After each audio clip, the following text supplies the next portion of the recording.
A discussão trazida faz parte dos resultados do projeto de pesquisa em andamento Foucault e o Cinema, trabalhados pelo Labedisco na Universidade Estadual de Feira de Santana.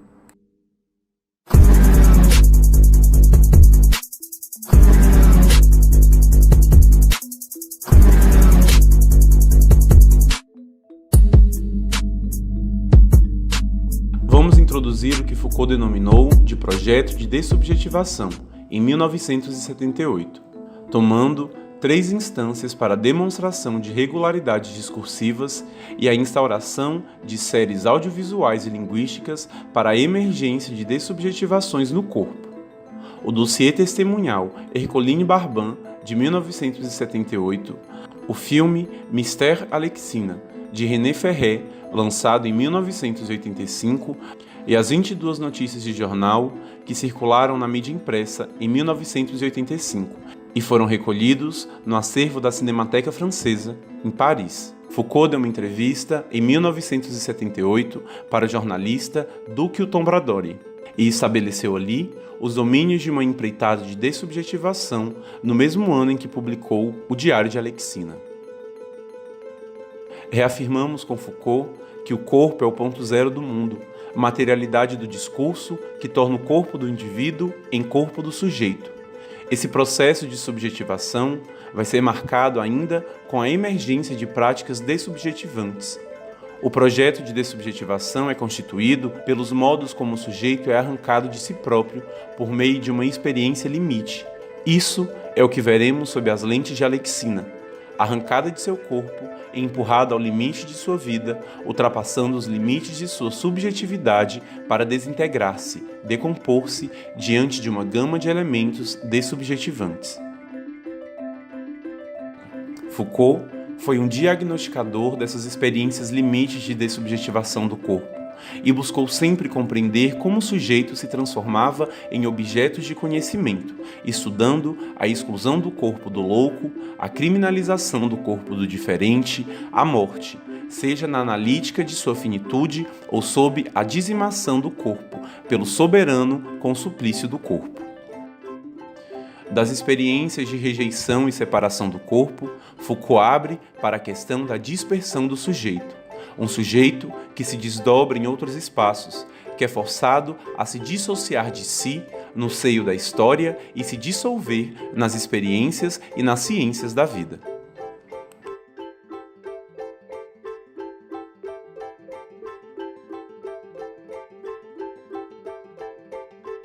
Para a configuração desse domínio de dessubjetivação, Foucault recolhe uma rede de conceitos próprios a partir de seus modos de ler, a transgressão em Bataille,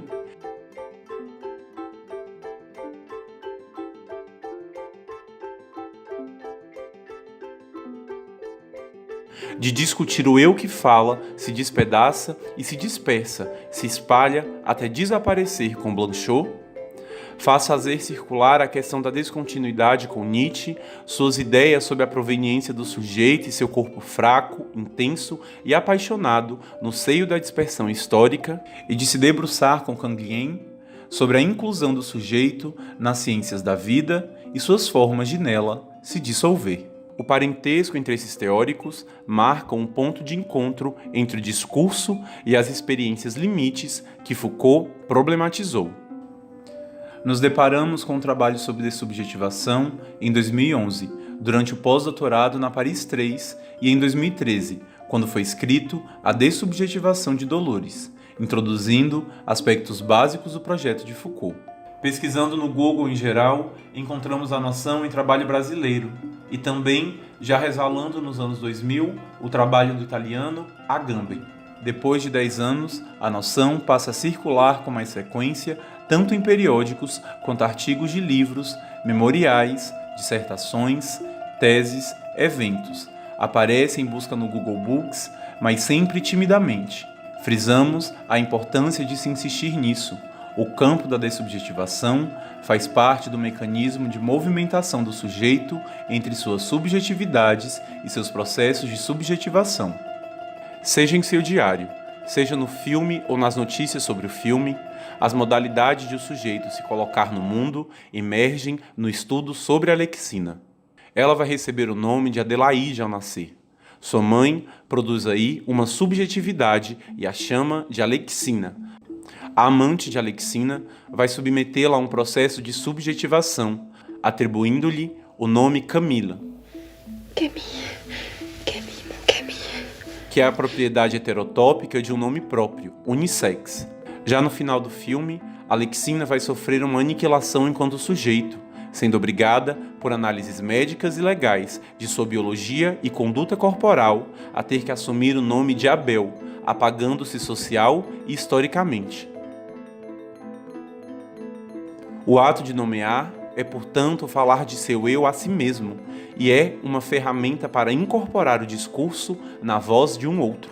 A prática dessubjetivante de sua nomeação em Abel se confere uma vez que seu gênero é destacado nos originais do diário, por um grifo marcando o gênero, o feminino para sua atitude de mulher, das palavras a que ela se atribuiu. Nas publicações francesas e brasileiras, essa marca é dada pelo itálico. A escrita da língua é o modo do pertencimento e inscrição do seu corpo na história. Essa atitude coloca a ordem da língua em consonância com o sentido corporal de Alexina e seu pertencimento corpóreo, não o biológico. O sujeito ultrapassa os limites de seu corpo. O corpo é o lugar da heterotopia. Tanto o diário quanto no filme, os signos que demonstram a subjetivação de Alexina como mulher serão apagados. No diário, logo após a narrativa de seu exame médico legal, Alexina deleta a marca da ordem da língua e se submete ao uso da palavra sobre si no masculino, dissociando-se enquanto sujeito à medida em que a história arruína seu corpo. Assim, se forma um domínio na língua que constrói o sujeito e o corpo de Alexina, por meio de uma visibilidade que lhe confere o estatuto do ser no mundo, para depois dissociar, decompor, tornar invisível, apagar suas marcas, signos fúteis, às vezes indeléveis, que ao não serem reconhecidos em sua grandeza, acabam por destruir o corpo e o sujeito que um dia dele se apropriou.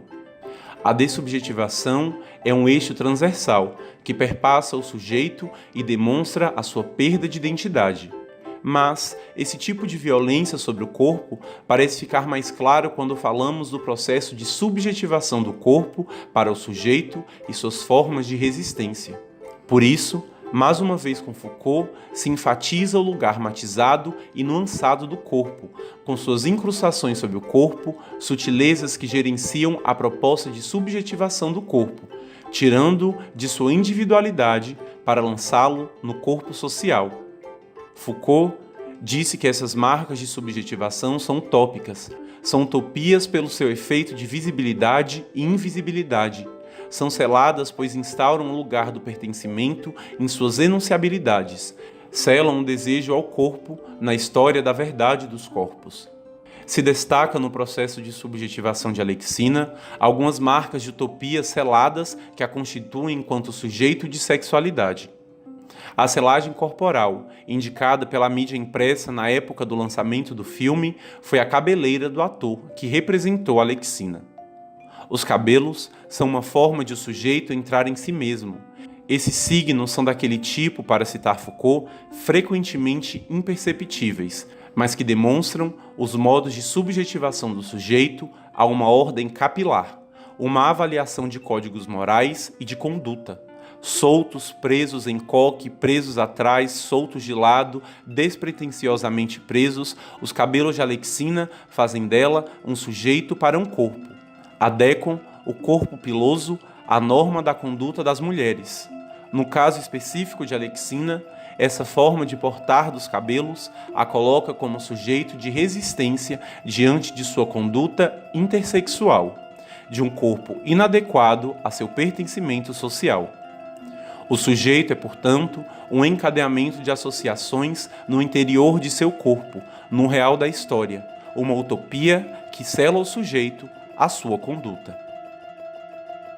O figurino de Alexina tem lugar fulcral no processo de sua subjetivação enquanto mulher. O figurino é a marca de uma topologia corporal. Seus vestimentos são sempre longos, com uma gola ao redor do pescoço.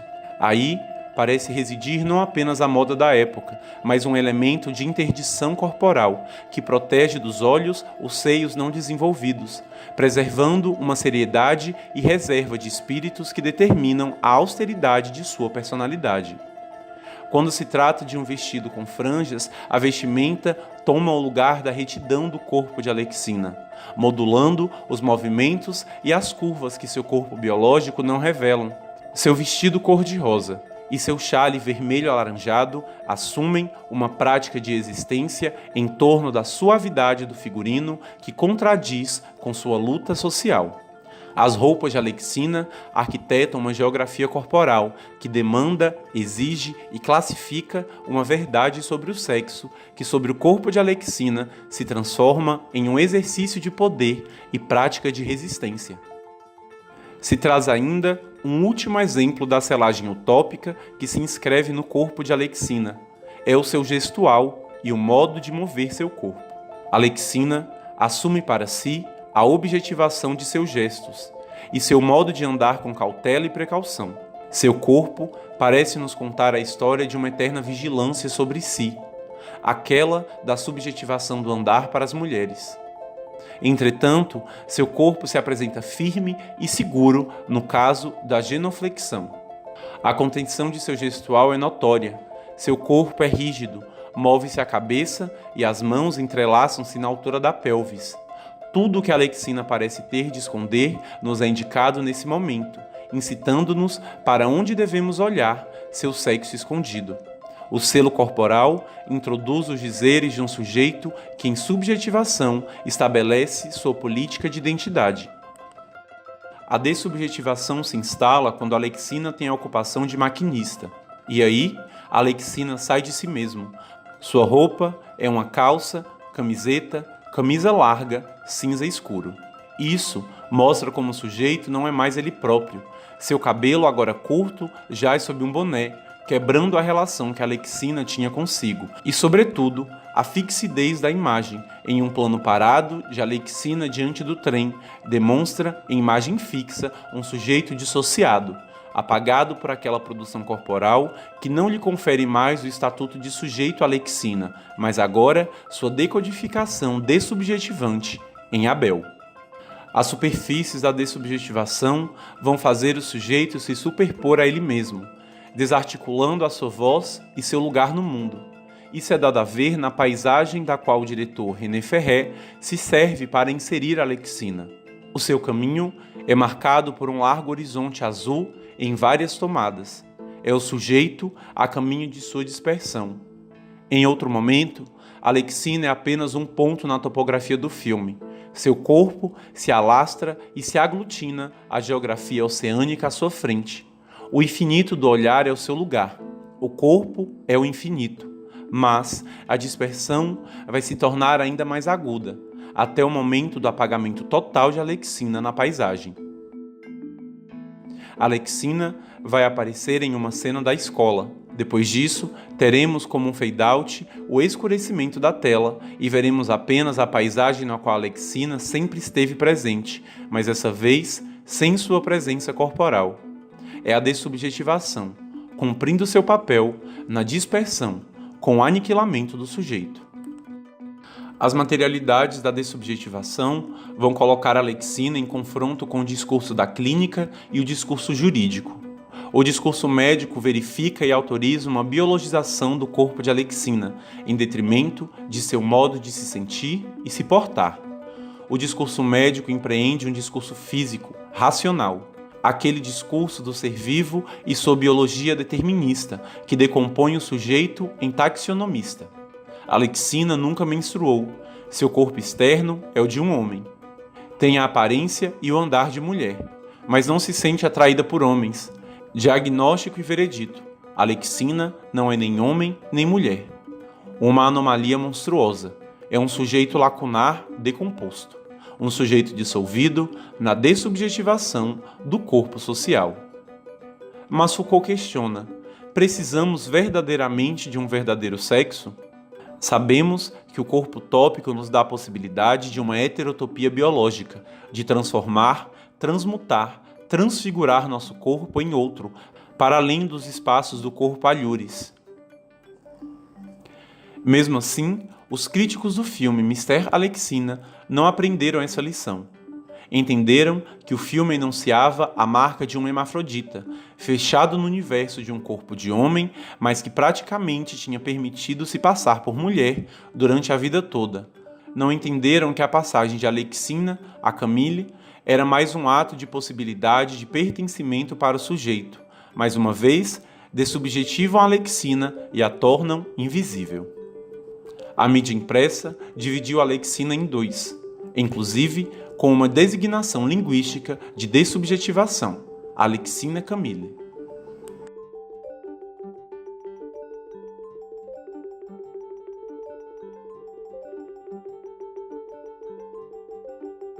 Conseguiram identificar a pluralidade de Alexina no título do filme, Mister Alexina. Em francês, se desdobra em Mister Alexina, o que constitui um campo associado para o sujeito. Mas a mídia, de novo, compreendeu que se tratava da ênfase sobre uma dicotomia biológica, não sobre uma heterotopia corporal.